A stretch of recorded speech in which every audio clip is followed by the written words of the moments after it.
Shalom, perkenalkan nama saya Julenta William Nadus, NIM 1042-1010, Prodi Biologi dari Universitas International Women.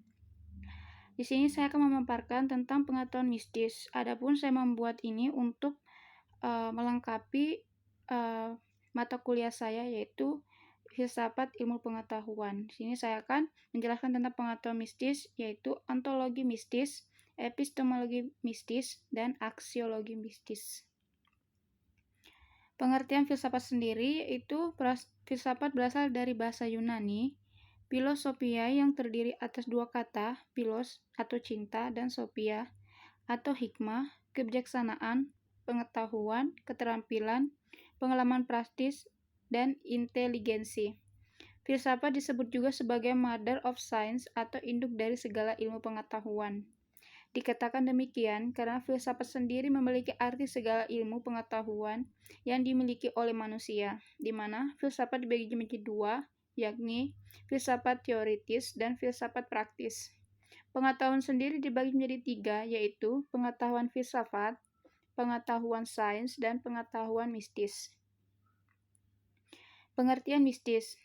Di dalam bahasa Kamus Besar Indonesia, mistis mempunyai arti yaitu subsistem yang ada di hampir semua agama dan sistem religi untuk memenuhi hasrat manusia, mengalami dan merasakan emosi bersatu dengan Tuhan. Hal gaib yang tidak terjangkau dengan akal manusia biasa. Menurut asal katanya, kata mistis berasal dari bahasa Yunani mystikos yang artinya rahasia, serba rahasia, tersembunyi, gelap, atau terselubung dalam kekalaman.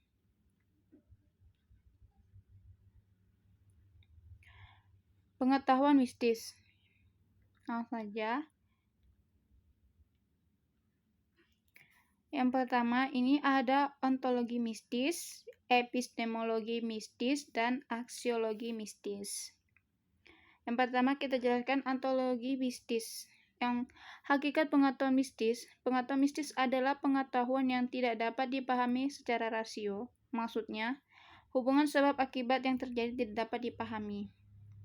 Pengetahuan mistis juga sering disebut dengan pengetahuan metafisika, yang artinya cabang filsafat yang membicarakan hal-hal yang berada di belakang gejala-gejala yang nyata. Yang kedua, struktur pengetahuan mistis. Mistis dibagi menjadi dua bagian, yaitu mistis biasa dan mistis magis. Mistis biasa sendiri adalah mistis tanpa kekuatan tertentu. Sedangkan mistis magis adalah mistis yang mengandung kekuatan tertentu dan biasanya untuk mencapai tujuan tertentu. Mistis magis ini dapat dibagi menjadi dua, yaitu magis putih dan magis hitam. Magis putih selalu dekat hubungannya dengan Tuhan, sedangkan magis hitam erat hubungannya dengan kekuatan setan dan roh jahat. Kemudian ada epistemologi mistis. Objek pengetahuan mistis ialah objek yang abstrak suprarasional seperti alam gaib, termasuk Tuhan, malaikat dan surga, dan neraka, dan jin. Secara memperoleh pengetahuan mistis, pengetahuan mistis itu dapat diperoleh melalui indera dan tindakan juga dengan menggunakan akal rasional. Pengetahuan mistis diperoleh melalui rasa, ada pula yang mengatakan melalui intuisi. Sedangkan Al-Ghazali mengatakan melalui damir atau kalbu dalam agama Samawi sama salah satunya agama Islam. Cara untuk mendapatkan itu harus dengan cara membersihkan jasmani dan rohani terlebih dahulu.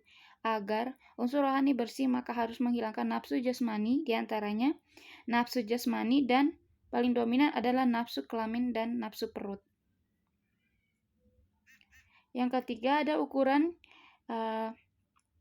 kebenaran pengetahuan mistik. Keberadaan mistik dapat diukur dengan berbagai macam ukuran. Bila pengetahuan itu berasal dari Tuhan, maka ukurannya adalah teks Tuhan yang menyebutkan demikian. Kemudian ada aksiologi mistis. Kegunaan pengetahuan mistis yaitu mustahil pengetahuan mistis dapat pengikut yang begitu banyak dan berkembang sedemikian pesat bila tidak ada gunanya. Pengetahuan mistik itu alamat subjektif yang paling tahu penggunanya ialah pemiliknya. Cara pengetahuan mistik menyelesaikan masalah. Pengetahuan mistis menyelesaikan masalah tidak melalui proses indrawi maupun akal logika dan tidak juga melalui proses rasio maupun ilmiah, melainkan dengan kepercayaan atau ridayah. Tetapi meski demikian, hampir seluruh kehidupan beragama di dunia ini mengakui adanya kehidupan mistis sebagai kebutuhan untuk menyelesaikan masalah karena pada dasarnya permasalahan yang ada di dunia ini secara mutlak dapat diselesaikan dengan sains maupun filsafat. Mereka mistislah salah satunya yang paling berperan. Kemudian ada mistis biasa. Mistis biasa adalah mistis yang tidak mengandung kekuatan, hanya berupa pendekatan kepada Tuhan, sebagaimana yang dilakukan oleh para sufi yang ingin memperoleh pengetahuan tentang Tuhan, harus membersihkan sebanyak mungkin unsur nafsu pada diri manusia dan memperbesar unsur.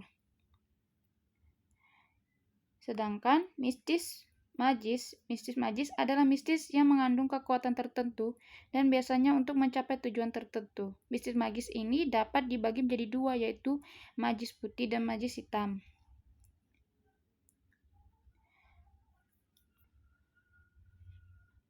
Mistis magis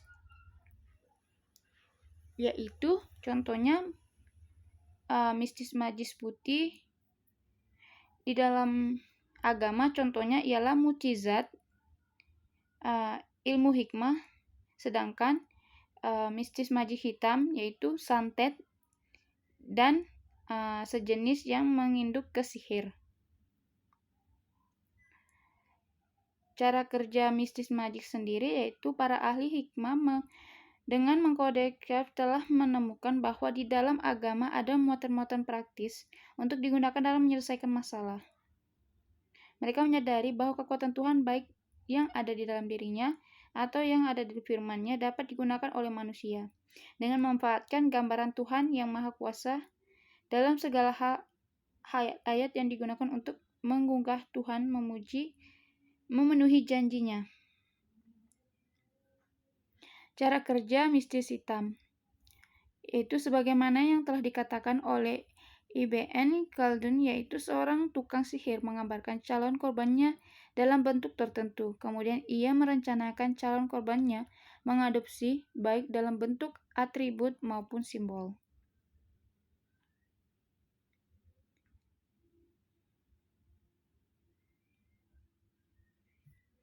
Baik, sekian pemaparan dari saya atau penjelasan dari saya.